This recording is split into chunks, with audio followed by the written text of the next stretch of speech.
Hi, I'm Jarrett Fuller. Welcome to Scratching the Surface.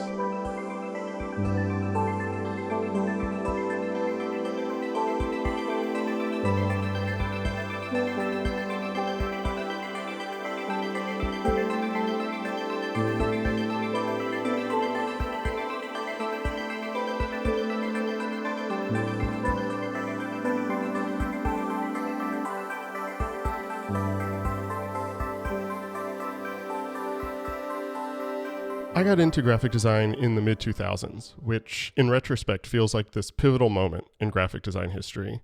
The rise and accessibility of the modern web shifted the center of gravity for the design profession. Print publications started to close as blogs and online discussions took hold.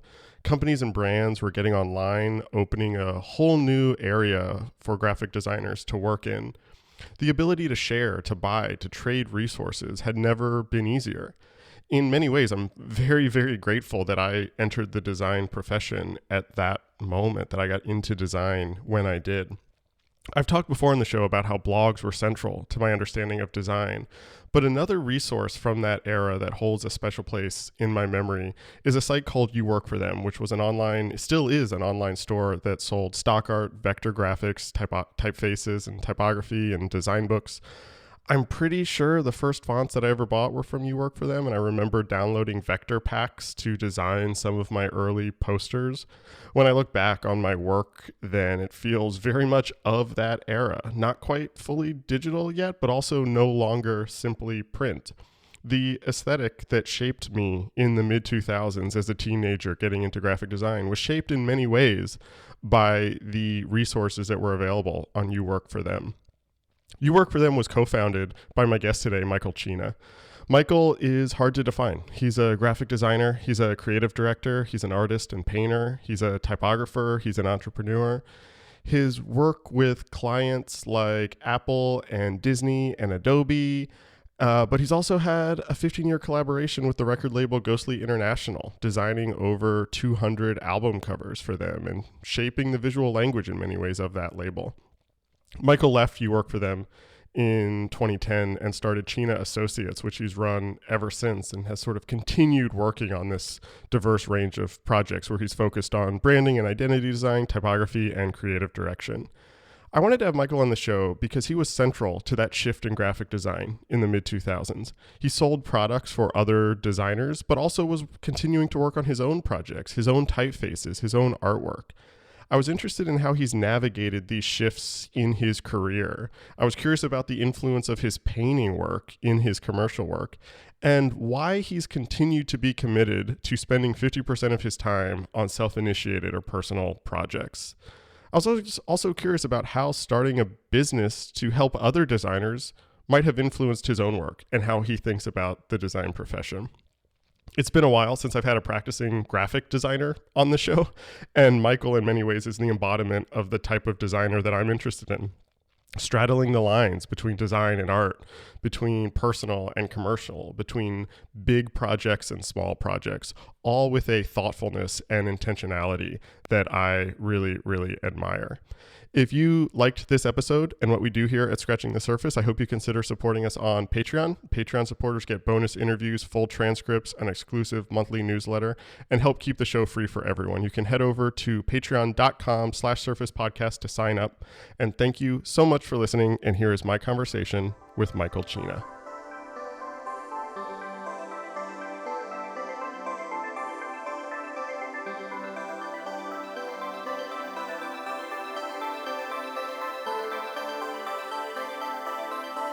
I actually want to start this conversation with asking you about something that you wrote on your Substack recently.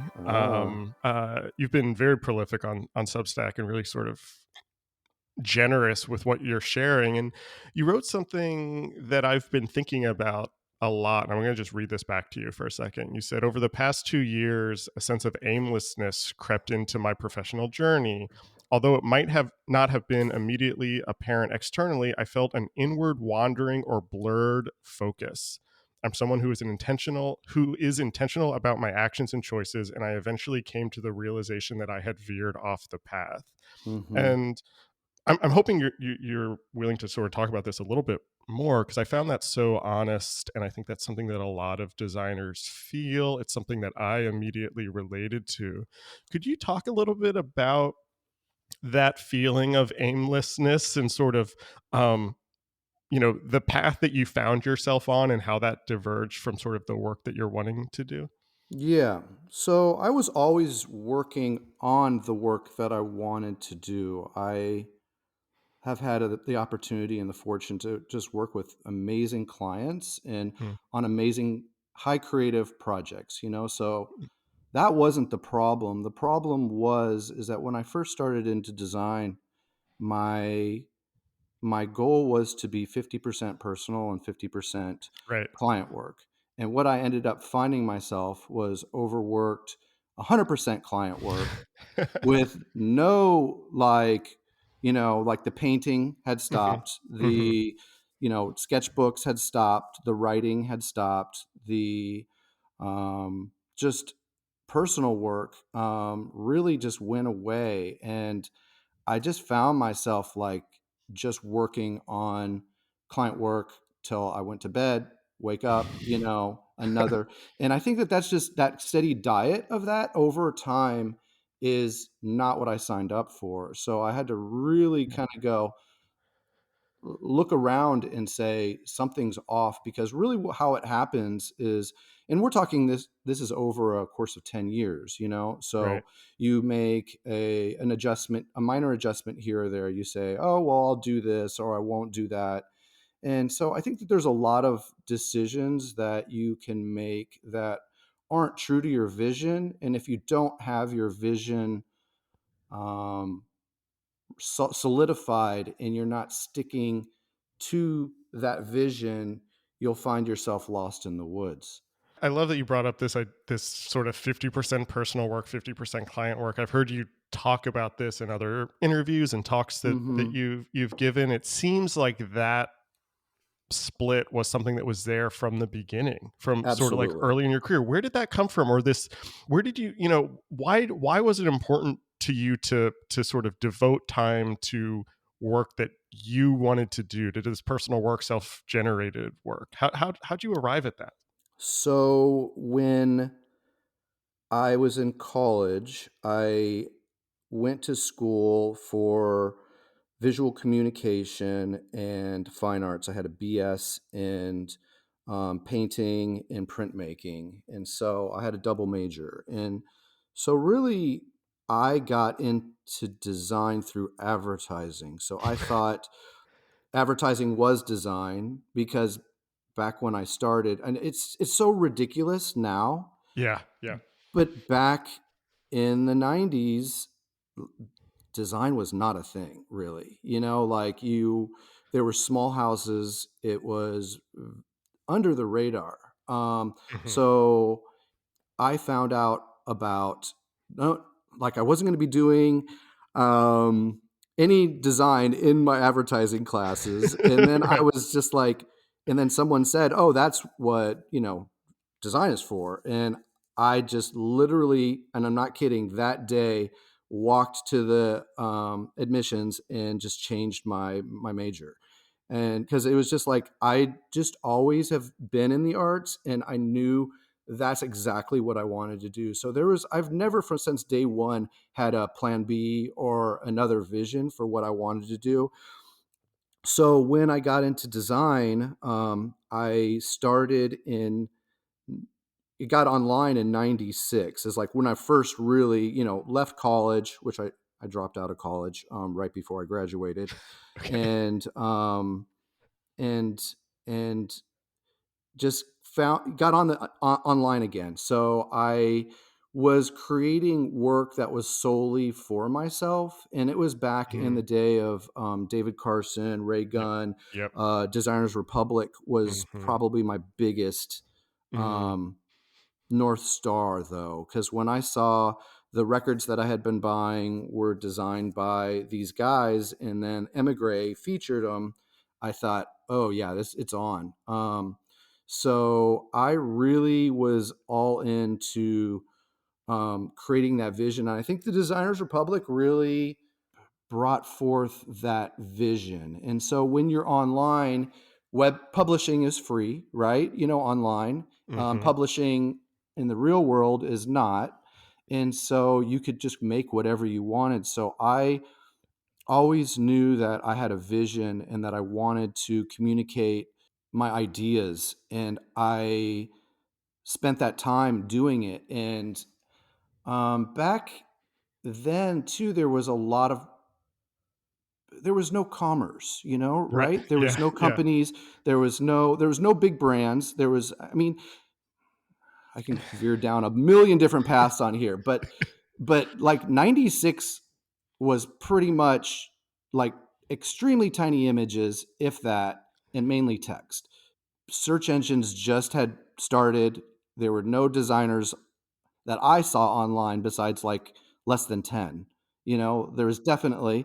And so back then it was like you made your own thing, right? I mean, what else did you want to Mm-hmm. do? I wasn't getting clients from it because when I would go to interviews, I was looking for jobs and I would say, well, I can design websites, and literally 0% of everybody cared. I Right. mean, Right. seriously, it was like Right. people most of the time would be like, "What?" And I'd be like, "Yeah, on the internet." And like, so it was just not Yeah. a thing. So the only thing that you could do was do self-expression. So I Mm, really came up in this world of communicating my interests. So it was about music, it was about typography, it was about design, mhm, but from mhm. my viewpoint. So it was always that, and I never wanted to give that up.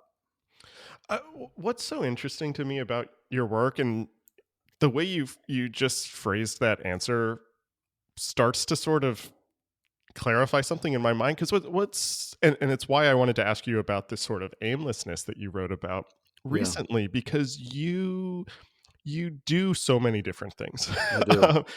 You do album covers, you do branding, you design typefaces, you do illustration work, you do painting, you talk about these sketchbooks that you've been doing for years. Yeah, And there's two things that are interesting to me about that. One, I think when somebody does a lot of different things, and I certainly feel this in my work, is that it can almost become hard to sort of define yourself or classify yourself. And you have to sort of, yes, code switch depending on sort of who you're talking to, which yes. I think for a lot of people can lead to aimlessness. And I'm curious to hear you talk about that. But the other piece of this, which is sort of the opposite, is you do all of these things. And what's really interesting to me is they've never felt different to me as somebody Yeah, who's followed your work. They yeah. all seem like they are in dialogue with each other. And I'm wondering if you could sort of talk about that sort of moving between different types of projects, different scales of projects, personal work, the client work, this 50-50 split, and how you see those all fitting together or in dialogue with each other or sort of, influencing each other. So really, how I see it is everything that you know and do informs something else. So Mm. everything that you do inspires one another. It's having a lot of interest fuels that inspiration. Hmm. So how I envision it, I see it like a big, large web of interconnected um, attributes or fundamentals that inform one another. So really, when you break down design, you have like elements like type, layout, color, image, motion, Hmm. whatever, Hmm. however you want to break it down. So really how I have seen it was just paying attention and focusing in on each one of those. And you can't do it all at once, but I'm going to go through and kind of break down all of those attributes and kind Okay. of Yeah, go for it. it's yeah. So like on type design, I started designing type through the lens of graphic design. I mean, Hmm. when I went to college, we had to design typefaces, and we had to memorize 50 typefaces by sight Yes. and Yeah. learn how to draw letters with a propediograph pen on Yeah. mylar, Yeah. and design our own characters that weren't even created. So type design is, you're learning about systems and noticing subtleties and trying to create something new and unique out of something that's already set in stone. So Yeah, that's how I see like type design is like a kind of systems, attention to detail, solving problems, Hmm. hierarchy, Hmm. balancing old with new traditions. But it also goes into things like branding. Right. And you can one thing that I always think about when I design type is like what is the voice and personality, and just developing that way of seeing the type as a unit. And that's really Mm-hmm. something that I really focus in on because it's a longer story, but at one time you could only design one letter at a time and not see it within a realm of others Yeah. unless you printed it out. And now you can see it all together. So really, that's something that I've never taken for granted. I always see it within a system. So then let's go into design. So, you're learning about grids and composition, which is really found in all arts, and it's an essential. Knowing color to me is a life essential skill. Hmm. Knowing how to read and speak in a visual language is a major component of design, just Yeah. semiotics, however you want to, Uh-huh. go down there. So then you have the branding, which I feel like brings everything together. Yep. It's all the Yep. forms of designs that in a culmination, but then you get the conceptual and strategy realm, and I that's where I really what I really like because I was raised in a marketing household. So for me, it's kind of like to cut that out is a little bit disingenuous. So that's why I latched on to branding because it's like I get to draw type, I get to draw Hmm. iconography, and I get figure out things for people. So, and I also like branding is that it's a never ending journey, right? I'm still learning, and I think that that's why I like design is that there's so many different things, and so I Yeah. try and find all of those, and that's why I got to branding is it's like it's everything, it's the whole journey. But then you have things like album covers that it's just like more of a open form part of graphic design, and they can shapeshift. And really, what I'm focusing in on is typography and really like fine art of Hmm. to some nature when it comes to the covers. The hardest part about that is you have to navigate relationships like any client work Right. and Right. art, but musicians are a special breed, So I really use that as a way to learn how to communicate more and also try and learn how to tell stories and take them down a path that where I can capture things visually, because really how I see it is there's that phrase design is attitude, and really that's what we're trying to do. And then you got the painting. So I've been making art since I'm as a kid. And like I said earlier, I double majored. And so I don't know. I think like the thing I like about painting is you have to be deliberate about what you do and make decisions. Just I make decisions differently because I Yeah. paint now. Yeah. Yeah. So, like, have to slow down, especially, like, if I'm printmaking or if I'm working like that. I can only allow myself so I work on a how I see it is like a process basis. Like, if I'm doing abstract work, it's about getting in that world, but if it's processed, I allow myself one move, like a chess game or what Mm-hmm. however. So I'm like Hmm. allow myself, but all these things come together and you can learn so much. I have so many questions Yeah. based on. I think I find that really interesting. I mean, the first thing I'll say, which may or may not be a question, as soon as you started talking about typography as a system, as these component parts, I was like, okay, there's the connection to branding. Because that's essentially what sort of branding is doing. And then when you're talking about the album covers and sort of how you sort of capture that attitude or spirit, you Hmm. could make the argument that's a type of branding. Also, Absolutely. there's sort of overlap there. And then I think what you were saying about painting was really, really interesting. I paint a little bit when I have time, Hmm. also. And what I found I really like about painting, which does not happen for me in any other medium, is I can go into a painting and not know where Yes. it's going to go. And when I'm working on a design Yes. project, I'll sometimes have ideas, I'll sort of have a goal in mind, or I'll have a feeling in mind, or the client will have something. But painting, I go to that empty canvas and it's like, I don't know where this is going to go. Yeah. And you said painting has changed your design process a little bit. Can you sort of talk about that? Can you talk about sort of how you've seen that influence the work itself? I think with painting, it's a personal vision, and you get into painting because you want to express an idea that is for yourself. Like you said, I love the open-ended nature of it. I think that that is definitely how I go about things. Is like to go into a painting and kind of know what I'm going to do does not. I Yeah. mean, I get to do that Yeah. with Yeah. design, so Right. that's I get all those fulfillments in design. And so when I paint, I try and do the opposite. What it does is it loosens me up. It gets me just in a different headspace. And like design is so much about structure, where Hmm. of course why I paint is to stop that. So Yeah. why I would paint is to do exactly opposite of that process. I hope this question doesn't sound like a sort of nostalgia for Mm. hand making, or a sort of rejection of digital design or the computer. But for me still, it's so much harder to just sort of experiment when I'm sitting at a computer. All these tools are telling me how they want to be used. I sort of have these sort of Hmm. preconditions that I don't have with painting. And you're somebody who seems to always be experimenting, to always be playing with form, to be trying new things, to see how far you can sort of push things. And I'm wondering how you think about that, or how you do that within a client project while still leaving room for some sort of experimentation or open-endedness, if that's even possible.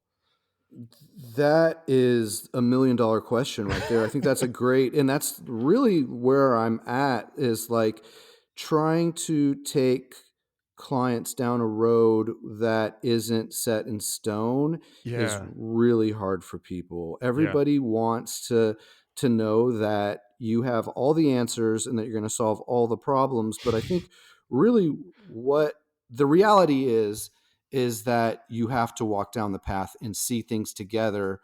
So, how I see things now is the better a client can communicate right off the bat, the better feeling that I have that we can have a relationship where we can talk about harder and deeper subject matter. And Mm, I think, you know, I- I've spent my whole life figuring this stuff out, but what you can't see is in the future. And I think people expect that from you.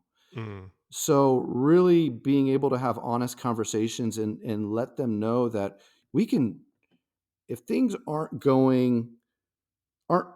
aren't feeling right, that we can always change course and we can always move things out. And I'm usually the one that's doing that. Like when I'm working on, this is where I have the most freedom, so this is where it would show up the most.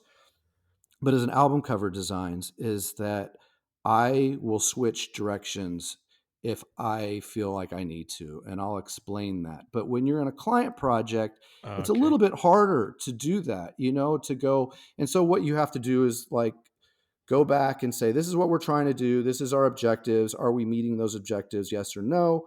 And really, um, try and solve these problems in a real way. So I think that is a hard conversation to have with clients that don't understand the design process. But what I've been trying to do is really do the hard work. And that's why when I'm talking, when we started off the conversation, doing the hard work of like, really, what do I want to do? Really, how do I Yeah. want to Yeah. speak? And then how do I want to lead people down these conversations? Because I think the more that you know yourself and what you want, the more you can help others and help others go down those paths as well, right? I mean, Yeah. Yeah. and so the more that I spend writing and knowing my process, the better I can serve other people by talking about the process and explaining it in a way where they can get it, and then they feel more confident in the approach.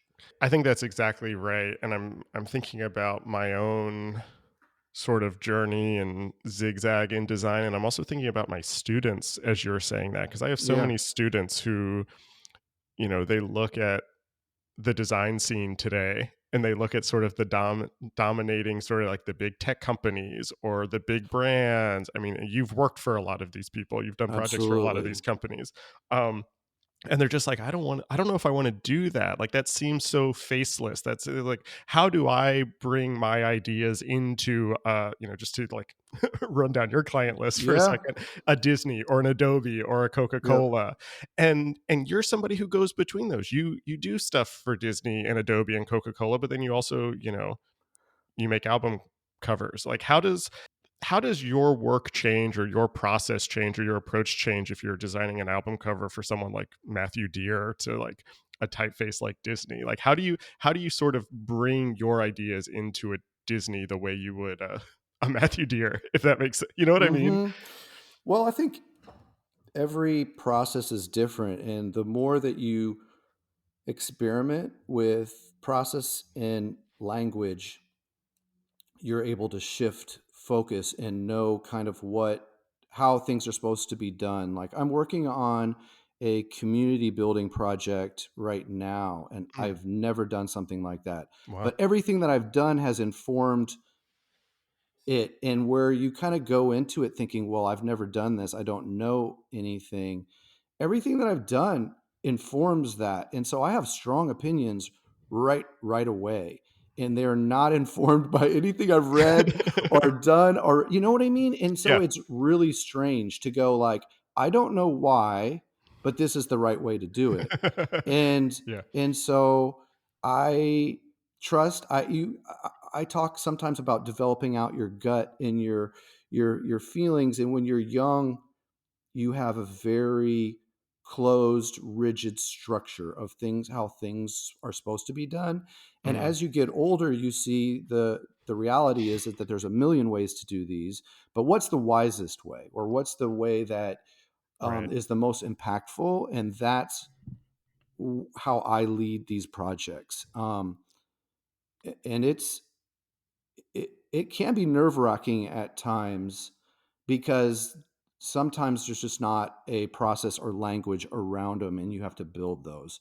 And and a lot of times it's like kind of like, the whole phrase like building the plane as you're Yeah. flying. Yeah. Yeah. And really that's what it is. But my history and my experience is rich, and I am able to land the plane always, like I don't have problems with that. So that's and that's the Yeah. one thing Yeah. that you always have to remind yourself is like, how many times have I not been successful? Okay, yeah. Yeah. Okay, I'm good. Yeah. Yeah, I have a writer friend who told me that every time she gets asked to write a new thing, she goes back and reads the last thing she wrote to remind Mm, herself that she knows how to do it. Because she's sort of like, "Oh, I don't know how to write. I don't know how to do this." But if she reads the thing she just wrote, she's like, "Oh, I've done this before." exactly. There's also this sort of trope or cliche in design that you get projects based on the clients or based on the projects that you've done before, and that like the type of work you do leads to more of that type of work. And I think there's Hmm. there's some there's some truth to that.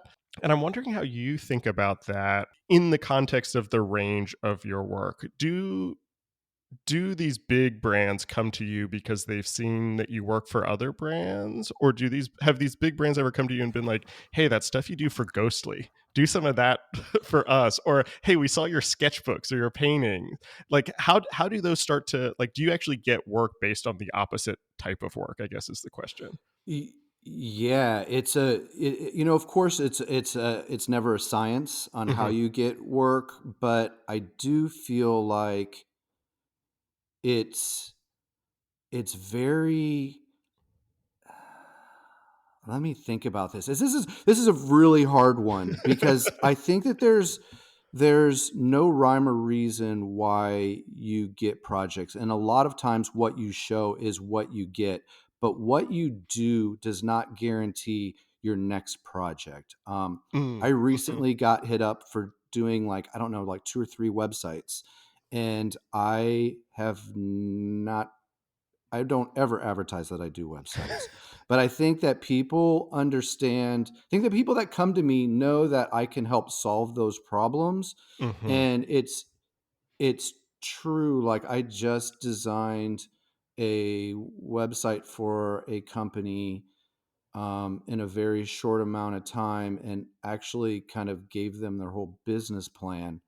Um, because they didn't have one set in stone, but they came to me because they knew I could do it. I was the Right. guy for the job. Right. So they knew enough to know what they didn't know, but they also trusted me on the things that they needed. And so that was a perfect storm. And so like I could either go, come back and let me know when you have all these assets and then I'll start, or I could go, yeah, let's have some fun and figure some things out. And um, that's what I did. And it was a lot. I can't tell you how much fun it was. It was just like, it was such a great process. But yeah, I mean, I do so many different things and I cannot give you a rhyme or reason why I get these jobs. And sometimes I do ask, but it is such a wide variety. And I do love that. And that's why I got into this, is to work on a wide variety of projects.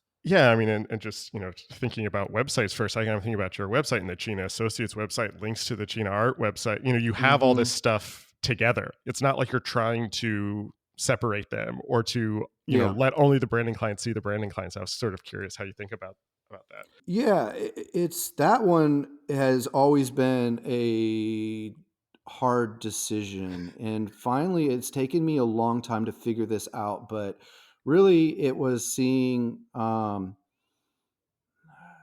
vision of like where I wanted to go and how I wanted to present everything. And I've never liked the idea of an integrated portfolio, but it Mm, does seem to be, it has a lot of conveniences, right? You go yeah, to one place, it's all there. So and it's taken me a long time to get here, but like finally seeing that I can build a self-contained site just for my art, hmm, having a self-contained site just for branding. So if somebody wants to hire me for branding, they can see that, but it all links back to a larger ecosystem. So that's right, kind of how I've been seeing things. And then I can develop out even sub sites from that. Like I can dive into the Ghostly project and really show a deep yeah, dive. And if I want yeah, to even go deeper within one of those projects, I could even go down one level and go, okay, here's a 300 image website that showed my process of how I did something. And that's just not something I've seen before to yeah, that yeah, level. yeah, And so it's just something that's like, well, I haven't ever seen it, but what it does is it shows my process in a more genuine and real way, and say the end, because how I see it is the process is the project, yeah, and yeah, the end image is just um a token of that whole thing. So for me to be able to show the whole process within one site is so liberating and very exciting. And so what I've been just doing lately is just building out these mini sites and devoting like a whole site to a sketchbook, yeah, a whole yeah. site to this, and then I can have fun within that. And so as I've been working in with doing these sites, it's just been um, it just it's such an inspiring time right now.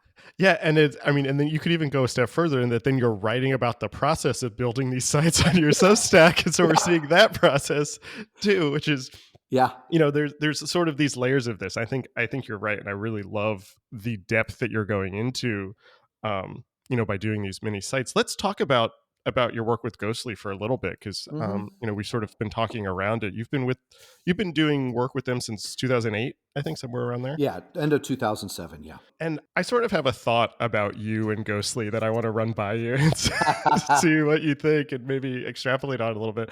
I'm a big fan of Ghostly. I've been listening to artists on Yeah. their label for as long as I can remember, Yeah. and I've come to think of Ghostly as sort of a modern or a contemporary, like, ECM records, Yeah. um, in that there is a strong brand, there's a strong sort of visual language, but it's not so dominating that it's overtaking the art. Like that move from label to artist is very clear. You sort of know what you're going to get, but there's also these surprises, and then there's a strong sort of visual sense with it. I think a lot of Hmm. that is largely through your covers, honestly. And I'm wondering, working with them for so long, working with this range of artists, how do you th- how do you think about that as a body of work, as something that speaks both to the artist, but also speaks to what Ghostly is, and sort of playing with those layers? Does that sound right to you as a way you approach that, or am I completely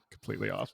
Yeah, I mean, everything like we were just talking about exists in a larger ecosystem. So everything does always point back to Ghostly. I think I understand the question, but it's a complex um understanding of the relationship. So like we've obviously had a long-standing relationship. Sam and I are close friends, Mhm. and I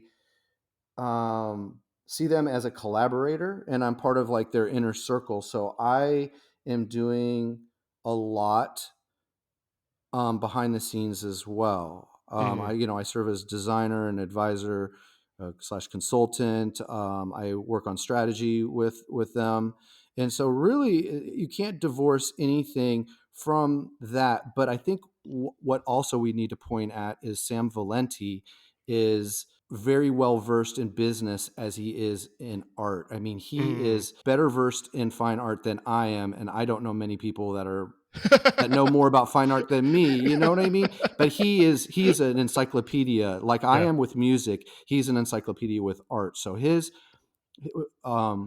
love is design and art and Mm. and music as well. I'm so you what you do is all your interests kind of again come Yeah. together and Yeah. form who you are and how you operate. So I think what you're seeing is a culmination of like I'm a visual person and I love music, and he's in the music business but he loves art. And so really Yeah. when you put those two combo together, you get somebody who really genuinely cares about the culture, and they do. I mean, it's like, and that's something that they have is like trust with people in a reality, a real authentic relationship with the arts, and it's not superficial, and you can't make that up. You have to be it, Yeah. And Yeah. as so many brands like to want to be something, but the only way you can be that is by doing it authentically. And I think that's where a lot of people miss it is they think that design can solve those issues, and design cannot solve any of those issues. It's from being authentic to Yeah. yourself and your vision that's where that comes from. So what you're seeing is exactly that. And not just being authentic to yourself and your vision, but also being authentic to the collaboration that is now 15 years 15 Yeah. years running. How does working with a client for 15 years change that relationship, or change how you work with them? It, I think you get more trust. You get more trust with the community as well, and you get you. But yeah, for me, it's like I've worked on possibly 200 covers for them, Wow. and so I mean, we're not even counting apparel, ad campaigns, like side projects that Right. The for typeface, the brands. ghostly Yeah, the typeface. Yeah. typeface, all those things. It's like, that's just a drop in the hat. And Yeah. so really when you say like 200 covers or whatever, that's just a small aspect of it. And so, I'm always looking to the future for them. Mm.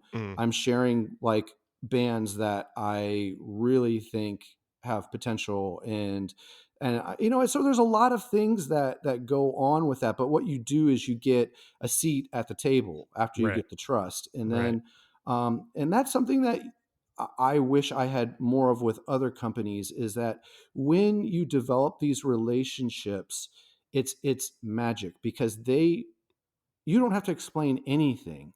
He doesn't have to explain anything to me about Ghostly unless he's changing something up, because I know it like to my core. So when I hear a new band that is interesting, I can go, hey, check this out. And a lot of Yeah. times he knows, but sometimes he doesn't.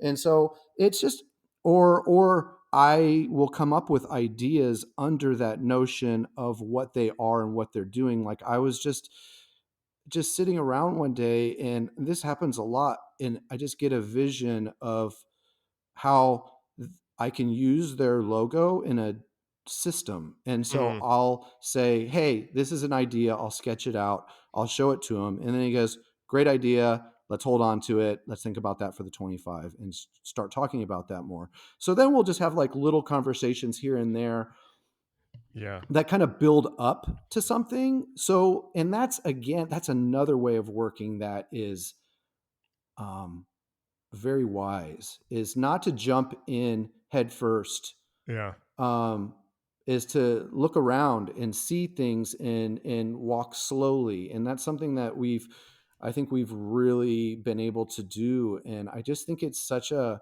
magic relationship. And yeah, I just can't say enough about how they have conducted themselves and how having faith in Yeah. somebody and Yeah. continuing that relationship is unheard of. I mean, it's like people there's no case studies for that hardly, Yeah. you know? Yeah, it's really nice to hear, as a fan of both your work and their work, Yeah, to hear yeah, that's such a fruitful collaboration for both sides.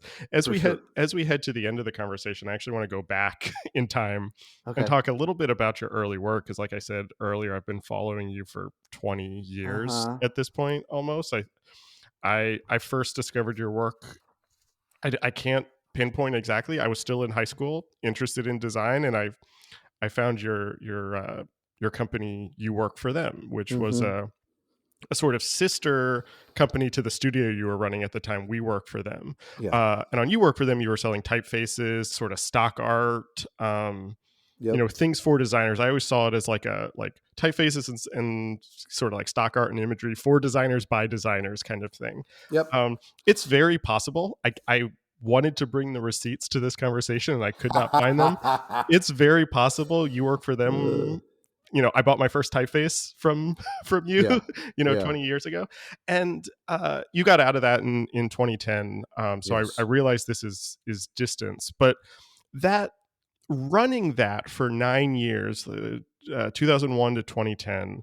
I'm curious what you learned from that, sort of being on the other side of this world, where your clients were designers, where you were sort of servicing other designers, you were running a business. How did that change how you think about design and the design industry?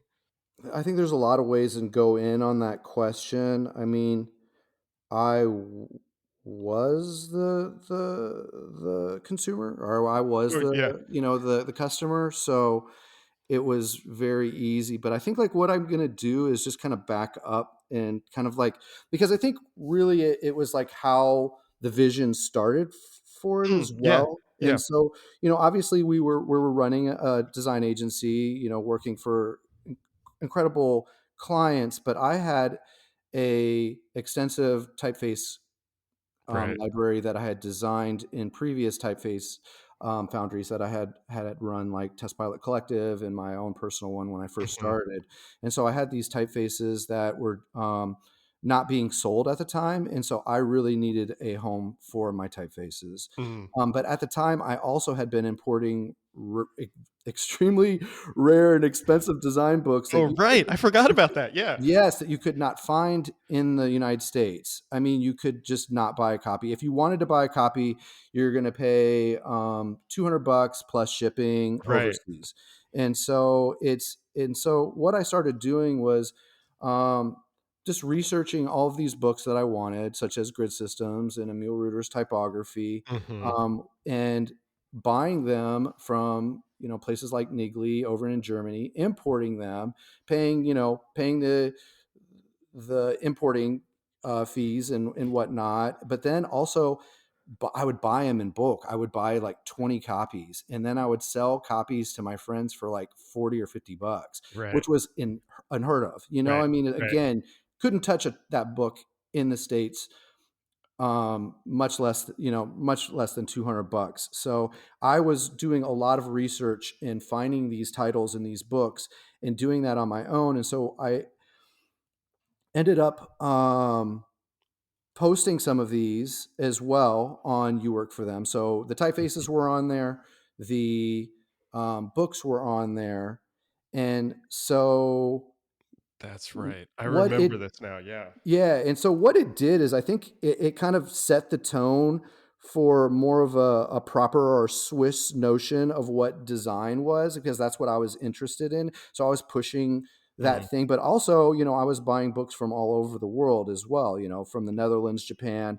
And so I mhm. was trying to really just like pull all that stuff in. But I kind of saw it as an educational resource as Yeah. well. So I was providing you with these books that were just unobtainable, Mhm. um, and it was really just a great, um, and for me, it was inspirational because I felt like I was really serving the community, not only with the education, but with like design assets. Yep. Yep. So for me, I was also, part of that whole ethos. What I would do was I would find typeface designers that were often designers, just like graphic designers, but they were designing a typeface. And Mhm. I'd go alongside them and I would help mentor them and get the typeface ready for shipping. And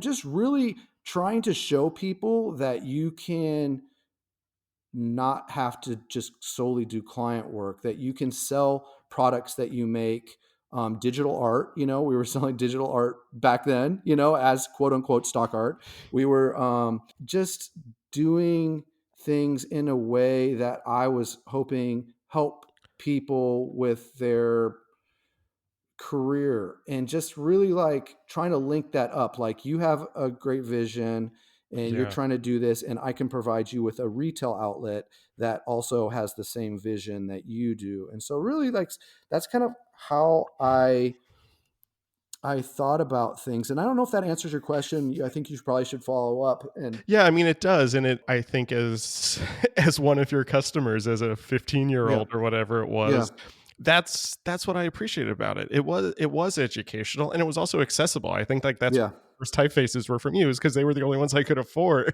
yeah, yep, And I think and there was a sort of generosity to that. I remember I mean, I think so yeah. much of my early work that I made in high school and college was so influenced by the things that were accessible on You Work for Them. What's interesting in sort of that era of sort of the design world, that sort of, early 2000s, mid 2000s, in retrospect to me, and maybe I'm nostalgic for this because this is when I entered into design and was, in design school. But Hmm.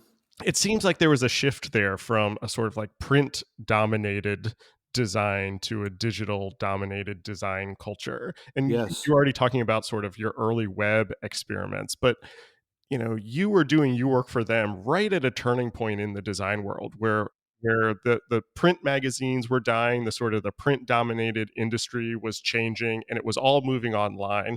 Were you aware of that? Like, can you sort of just talk about what it was like to be operating in that space, both as a designer, but also as a service for other designers, and how aware of that sort of power shift you were at the time? Oh yeah, I was absolutely was. I mean, you were seeing these big companies just come in and change, like, just deforestation of the Hmm. internet. And it was challenging for me to see because I had always, I had first gotten online in the 80s, actually through a family friend. So I mean, I had seen, you Mm, have to have your own phone line. You flip the phone right. upside down. You can talk with anybody throughout the world, etc. And then in '95, or no, sorry, 1995, um, having friends that were starting to get on, and it was a weird place, and you could see the shift. But what was great about it is that you had all of these visionary people that I was like very close with that would be making products, like, Mm. I could name a long list of people. I probably should, like, Joshua Davis from Oh yeah, PlayStation, Matt yeah, from Volume One. We were yeah. selling stuff from all of these guys too, and like really being like, and I would be always going out of my way to say, listen, please make your own projects. Please do these things because we can all work together, and we have, an audience that appreciates this, and we're serving them, but we're also helping you with your personal work. Because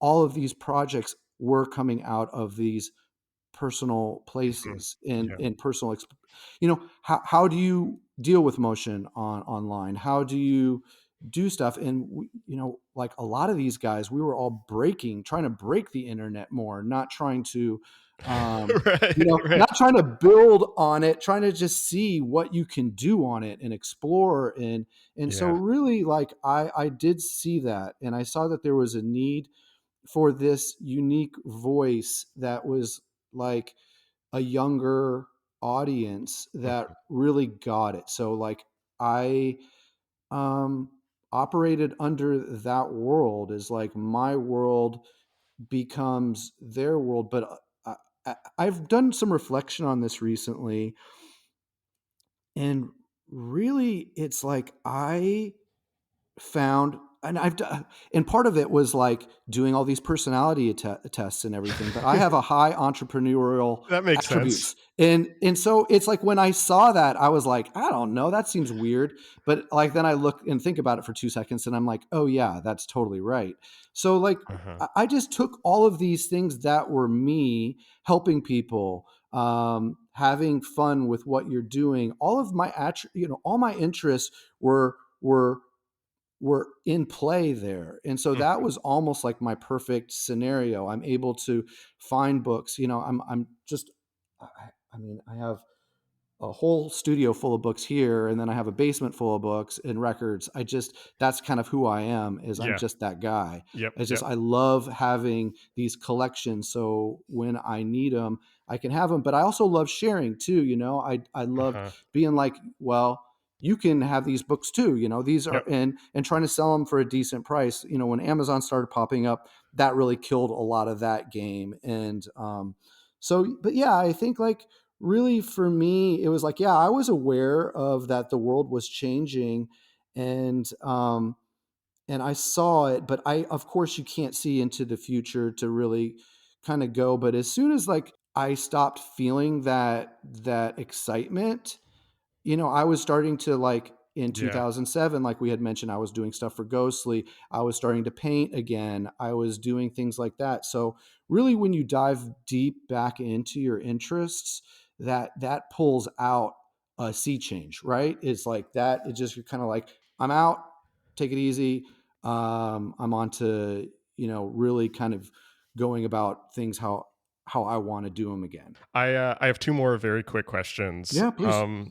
The first one is exactly what you were just talking about. Speaking of sort of looking into the future, what's next for you? Like, where do you see your work going, or what are we began this conversation talking about Hmm. sort of veering off that path and sort of sort of refocusing. What does that look like for you? That's something I'm still working on, and I'm still, I think that's my biggest vision right now. When you have these impulses and these ideas and interests, it's hard to see how they all combine together, but you know that you have them. So, Mm. obviously, I'm running Cina Associates, and we focus in on you know, creative direction, branding, any type of visual communication, and custom typefaces, which is a Mhm. lot. Yeah. But it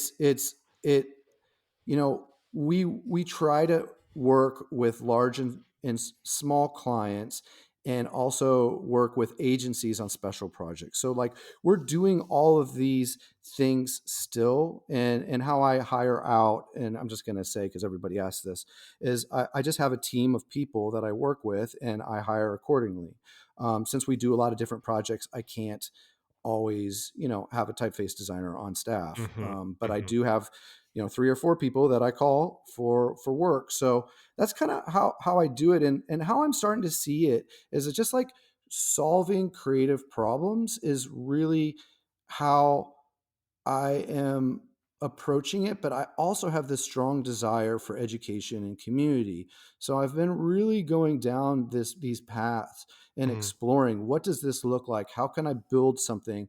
What feels right and authentic for me? And so I just know I just have to follow.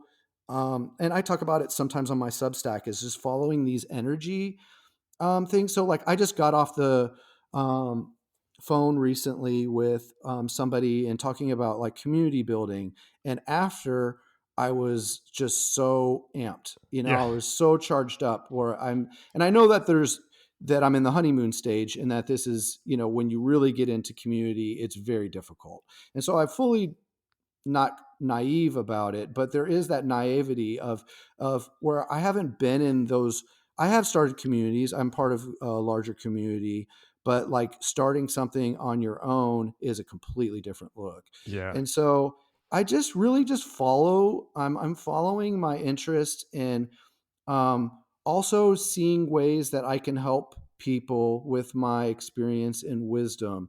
And so I have a lot of ideas right now on what I can do, Yeah. but like again, is like how I have to do it is I can't rush into those things. I have to keep as business, keep going as business, but then adding on things and cutting out other things. You're always pruning.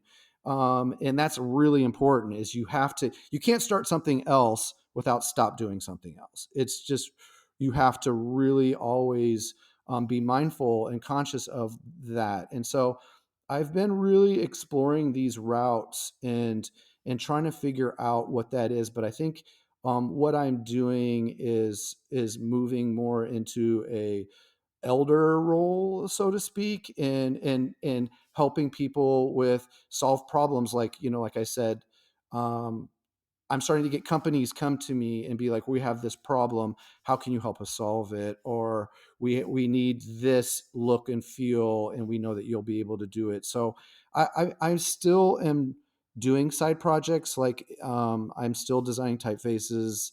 I've got Great. 2 that I'm working on. I'm still working on public type. Help.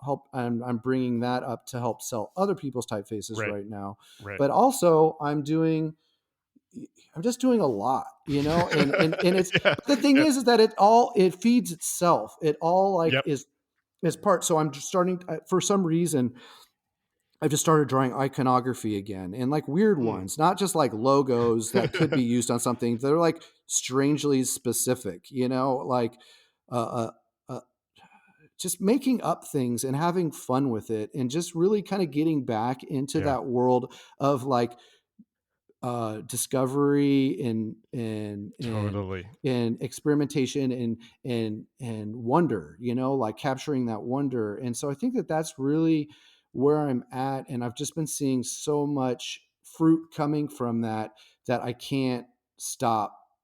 I can't stop Right. on that path. And so Right. then you start to protect it, and start to go like, well, how do I make this happen? How can I do more of this and figure out how to make it work? So like, it's one of the ideas that I have is making a site that I can not only present some of the work that I'm doing, but also possibly license and sell these pieces. And so it it starts from just having fun in following that your gut, but then as it goes, like some things drop off quick, and then you go, okay, well, that was fun.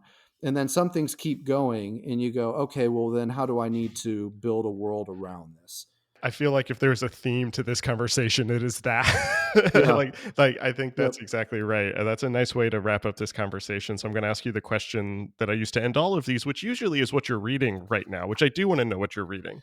But before we started recording, we were talking a little bit about music too. So I also am curious Yeah. about who you're listening to. So what are you reading? Who are you listening to these days? I can tell you my favorite record of the year was first one was Heather, and it's Heather, Covered in Heather. And it's kind of like a weird thing where it's almost like Mowax meets psychedelic rock. What they're doing is they're covering a lot of songs from, I think the first song is from the 1920s or 30s, because I know the original, but I yeah. Anyway, Wow. so Okay. that, and then I really liked the ML Book Sun Tub record. I think that that's something I've been listening to a lot. And then the last one that I'm going to leave you with on that is the Laura Groves Radio Red. She used to be in a group called Blue something. But yeah, it's just kind of like a weird throwback to the late 80s, but in her own voice. It's got like Sampha is on a few tracks. And so you kind of get the old and the new blend. But as far as reading, I just got that Massive Logo Beginnings book. I think it's from Taschen. Mm-hmm. And I've been kind of like, since I've been exploring these weird marks, I bought that finally. I've been eyeing it forever. Yeah, But nice. it's just so, it's huge. The Armin Hoffman Reduction, Ethics, and Didactics. Oh, yeah. I just bought that hoping to read it, but you're going to laugh. I have to say it, but I'm reading the Rick Rubens for the third time. Oh, yeah.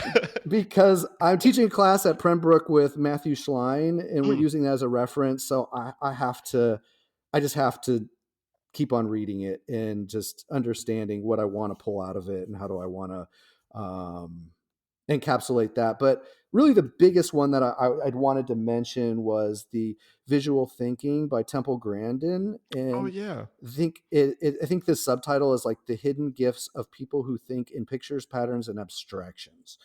So that book, the first 50 pages, she goes heavy into education and how visual thinking works in the world. But I've always heard the word visual thinking as a metaphor. Like I Mm-hmm. never really knew and understood that people do think in Right. imagery, and Right. because that's how I think. That's all the way, Yeah. and so that's just my reality. And so I always thought that that's how people thought, but I realized that there's a big divide between people like myself and my wife. My wife loves word games and Scrabble and things like Mm. that, and for me, I'm like the furthest from that. I just am Yeah. not that guy. And I always felt guilty about it because her whole family is also from that world too. Mm-hmm. But I'm a person that like, I draw typefaces for fun. Right. That's the kind of stuff that I do for fun.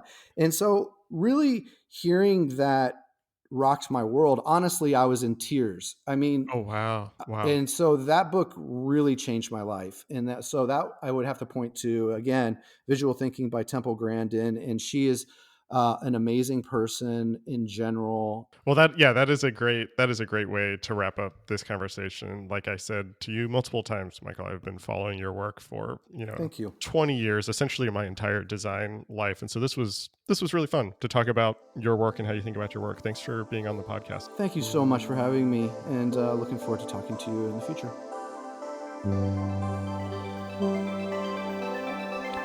That was my conversation with Michael Cina. Our theme music is by Jeremiah Chu. The show is and always will be free thanks to the generosity of our Patreon supporters. If you like what we're doing here, I hope you consider supporting us and get some bonus content each month. You can follow us across social media at Surface Podcast, and you can listen to all of our previous episodes wherever you get your podcasts and at our website, scratchingthesurface.fm.